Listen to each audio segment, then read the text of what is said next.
You clicked on this video for two reasons. One of them being you wanted to spam someone and be annoying. And the second reason is, yeah, there is no second reason. Let's get started.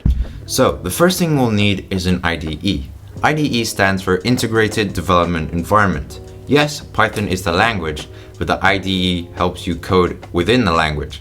Now, we'll want to import some modules. We'll want PyAutoGUI, which allows us to type things and click on things on the screen, and a sleep module, so that it doesn't just start typing right away, because trust me, having a rogue program typing the entire B-movie script on your computer ain't exactly fun.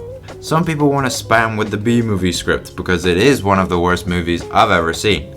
Now it is a big script, so we're going to have to add it to a text file and then add it into our project, which you can do within PyCharm. Now I'm going to initialize a variable called f and tell it to read the file. So f equals open the file name and then r. R stands for read. Now I'm going to initialize a for loop to print all the words in the B movie. So 4 words in f and then colon. This means repeat the loop for as many times as there are words in the file, which I called f. And then I'm going to tell PyAutoGUI to print the word. So PyAutoGUI.typewrite and then word. And then we're going to want it to press enter so that it sends the word. So PyAutoGUI.press and then enter.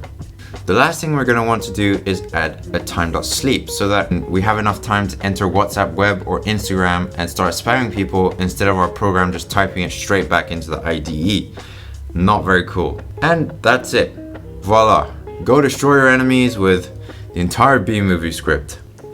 Thanks for watching. I hope you enjoyed the video. If you liked it, click like, comment down below, and even consider subscribing. If not, I'll see you next time.